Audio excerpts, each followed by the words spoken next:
Everyone, welcome back to your own channel career maze. आज जो scholarship मैं आपको बताने जा रही हूँ बहुत ही ज्यादा अमेजिंग है, क्योंकि इसका स्कॉलरशिप अमाउंट है 2 लाख रुपीस तक का एंड इसमें ग्रेजुएशन का हर एक बच्चा अप्लाई कर सकता है। स्कॉलरशिप का नेम थोड़ा सा बड़ा है, SDEF Shrimati Lata Garg Indian scholarship 2024। आ जाओ तो फटाफट से देखते हैं स्कॉलरशिप के बारे में सारी डिटेल इस एक वीडियो में। स्टार्ट करते हैं एलिजिबिलिटी क्राइटेरिया से। आप यहाँ पे देखोगे तो उन्होंने मेंशन किया हुआ है students must be enrolled in professional courses such as engineering, medical, architecture etcetera. तो अब आप ये मत सोचना कि इसमें सिर्फ प्रोफेशनल कोर्सेज के बच्चे या फिर जो मेंशन है वही बच्चे एलिजिबल हैं। मैं आपको डिटेल में आगे सब बताने वाली हूँ कि कौन कौन से कोर्सेज के बच्चे इसमें अप्लाई कर सकते हैं और कैसे।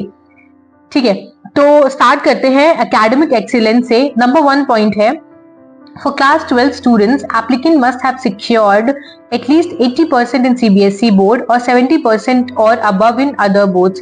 तो इसमें बोल रहे हैं कि जो 12 स्टूडेंट्स जिन्होंने 12th दिया है उनके कम से कम 80% CBSE में होने चाहिए, और अगर आपने किसी और बोर्ड से दिया है तो आपके मिनिमम 70% मार्क्स होने चाहिए 12th में। नेक्स्ट पॉइंट है, for second year students a minimum CGPA of 8.0 is required. तो इससे ये कहना चाह रहे हैं कि अगर आप ग्रेजुएशन कर रहे हो और फर्स्ट ईयर में हो तो 12th के मार्क्स लगेंगे जिसमें आपको 80 या 70 चाहिए होंगे। वही अगर आप सेकेंड ईयर में हो ग्रेजुएशन के तो उसमें आपको 8 CGPA मिनिमम चाहिए होगा। आई नो थोड़ा सा है ज्यादा, बट इनका यही क्राइटेरिया है, तो 8 CGPA आपको चाहिए होगा आपके फर्स्ट ईयर में कॉलेज के। ठीक है, नेक्स्ट क्राइटेरिया है income limit. The annual family income of applicants should not exceed 8 lakh per annum। आपकी फैमिली की एनुअल इनकम 8 लाख से ज्यादा नहीं होनी चाहिए। Year of study, only first and second year students are eligible. सिर्फ फर्स्ट और सेकेंड ईयर के स्टूडेंट्स जो हैं वही इसमें अप्लाई कर सकते हैं। अगर आप थर्ड फोर्थ ईयर में हो तो आप अप्लाई नहीं कर पाओगे। नेक्स्ट क्राइटेरिया है, for technical courses only 1 year drop is allowed. अगर आप कोई टेक्निकल कोर्स कर रहे हो तो आप बोलते हो ना कि आपने ड्रॉप लिया है 12th के बाद, तो सिर्फ 1 ईयर का ही ड्रॉप अलाउड होगा। अगर आपने 2 ईयर या उससे ज्यादा का ड्रॉप लिया है तो आप इसमें एलिजिबल नहीं हो। कुछ एडिशनल रिक्वायरमेंट्स भी है इनकी, तो वो भी मैं आपको बता देती हूँ।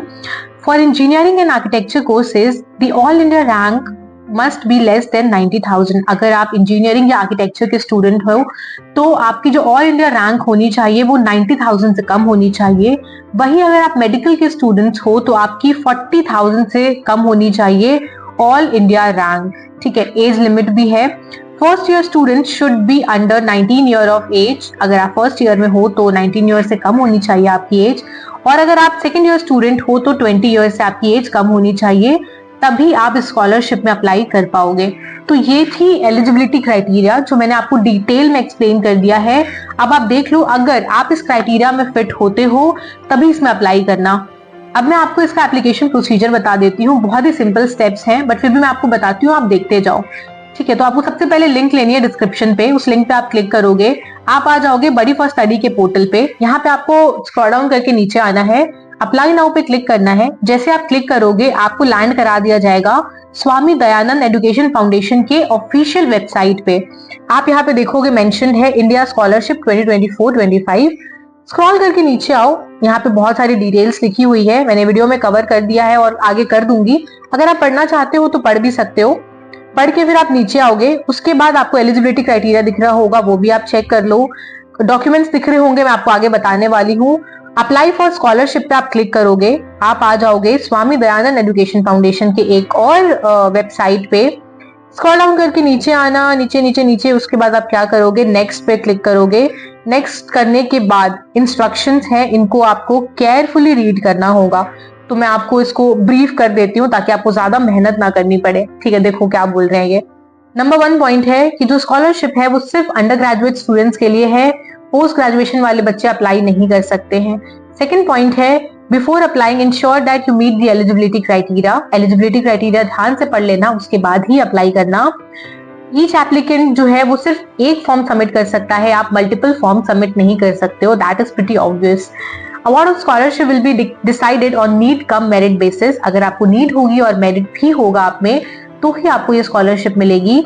नेक्स्ट पॉइंट है कि अगर आपका जो एप्लीकेशन फॉर्म है वो इनकम्प्लीट होता है तो वो रिजेक्ट कर दिया जाएगा, और जो भी आप फोटोग्राफ लगाओ वो गुड क्वालिटी की होनी चाहिए। सारे जो भी मैंडेटरी फील्ड्स हैं एप्लीकेशन फॉर्म में वो आपको फिल करने होंगे। जो भी आपको फील्ड लग रहा है कि इसमें आपको नहीं पता क्या डालना है या आपके लिए नहीं है, तो उसमें आप डाल दोगे डज नॉट अप्लाई। ठीक है, please take the document list before filling this application form. Documents की लिस्ट ध्यान से पढ़ लेना, देख लेना एंड प्रॉपर डॉक्यूमेंट्स आपको अपलोड करने हैं। Student can save their application and can submit it later. एक बार आप ढंग से सारा चीज कर दो, उसके बाद आप आराम से उसको सबमिट करना। Please fill in the education details in ascending order under education. Also mention semester wise scores of the current course, that is BTech MBBS आप जो भी कर रहे हो। Click on the add row button to add more rows. ये basically आपको बता रहे हैं कि आप एप्लीकेशन फॉर्म कैसे सबमिट करोगे और अप्लाई करते टाइम, फॉर्म फिल करते टाइम आपको किन किन चीजों का ध्यान रखना है। तो जब आप एजुकेशन डिटेल्स फिल करोगे तो असेंडिंग ऑर्डर में आना चाहिए वो, पहले 12th फिर जो भी आपका सेमेस्टर था वो ऐसे ऐसे करके आप ग्रेजुअली आगे बढ़ोगे। ठीक है, please fill in the education details, ये तो मैंने बता दिया। All the candidates are advised to give full details of their parents occupation. आपका जो भी पेरेंट का ऑक्यूपेशन, आपके पेरेंट्स जो भी काम करते हैं वो आपको डिटेल में बताना होगा। प्लीज अटैच सपोर्टिंग डॉक्यूमेंट, आपका फैमिली प्रूफ जो बोलते हैं हम, वो आपको प्रॉपरली अटैच करना होगा।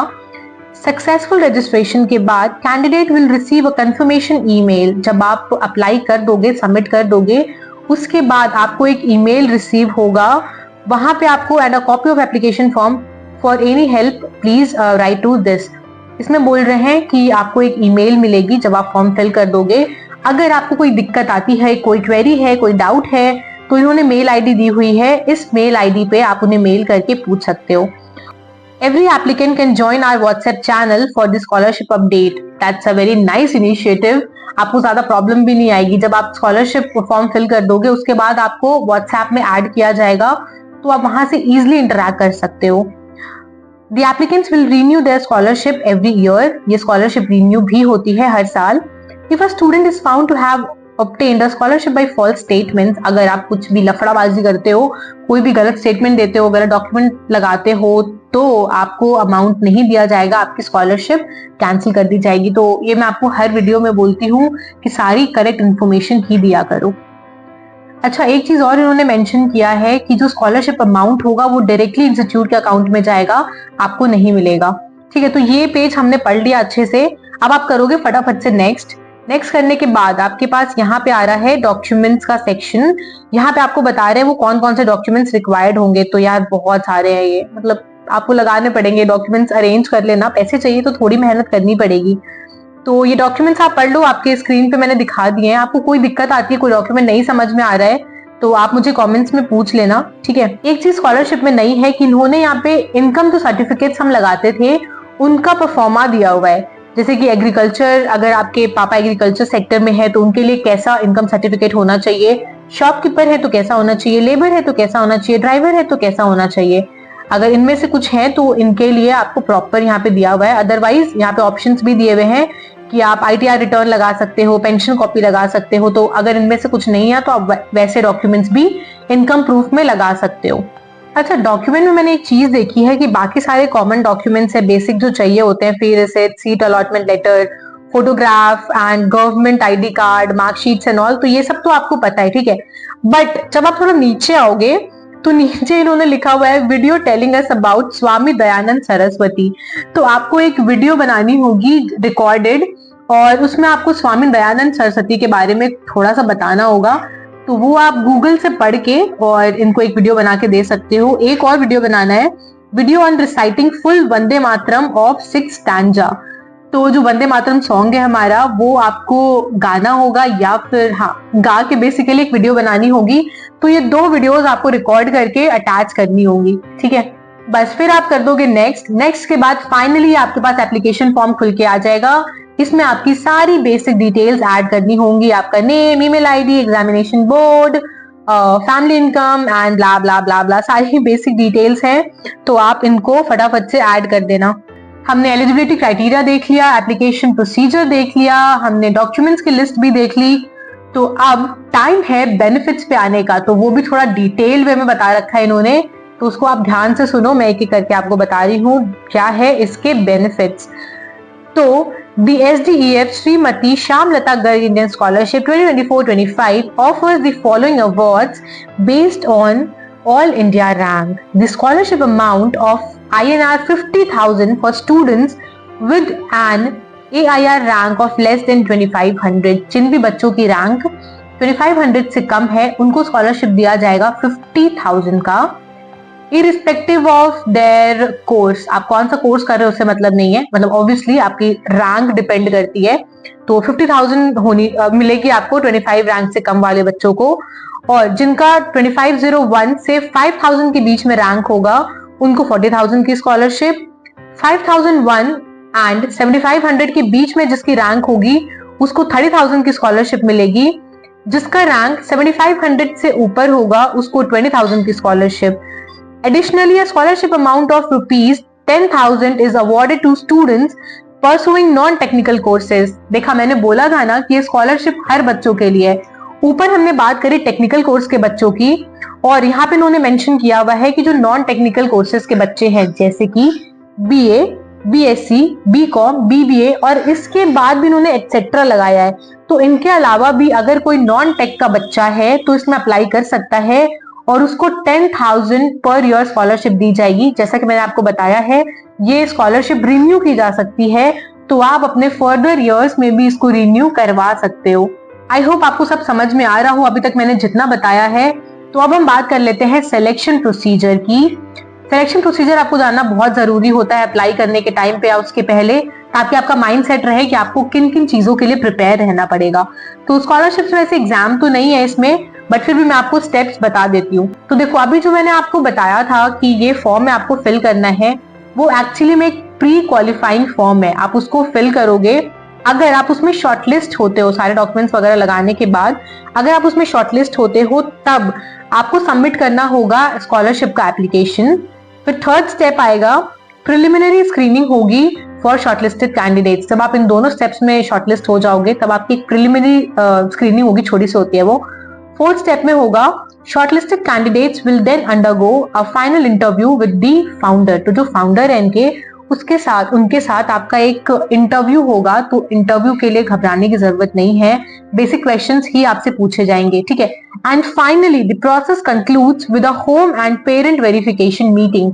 जब आप इन चारों स्टेप्स में शॉर्टलिस्ट कर लिए जाते हो, उसके बाद आपसे एक मीटिंग होगी, वो इंटरव्यू नहीं होगा, एक नॉर्मल आपसे और आपके पेरेंट्स से मीटिंग की जाएगी, और बस फाइनली आपको स्कॉलरशिप अमाउंट 2 लाख तक का डिसबर्स कर दिया जाएगा। इनकी email ID and contact number मैंने आपको स्क्रीन पे दे दिया है। आपको कोई भी दिक्कत आती है तो आप इनसे कॉन्टैक्ट कर लो, या फिर हमसे कमेंट सेक्शन में भी आप पूछ सकते हो। एंड स्कॉलरशिप में अप्लाई करने की लास्ट डेट है 31 दिसंबर। टाइम तो अभी काफी है, बट फिर भी मैं आपको यही बोलूंगी कि जितनी जल्दी हो सके अप्लाई कर दो। And that's it for the video. मैंने सारी इन्फॉर्मेशन कवर कर दी है इसमें। आपको कोई दिक्कत आता है तो प्लीज हमसे जरूर कनेक्ट करना। मिलते हैं फिर नेक्स्ट वीडियो में, तब तक के लिए keep learning, keep exploring and keep helping each other. Take care, bye.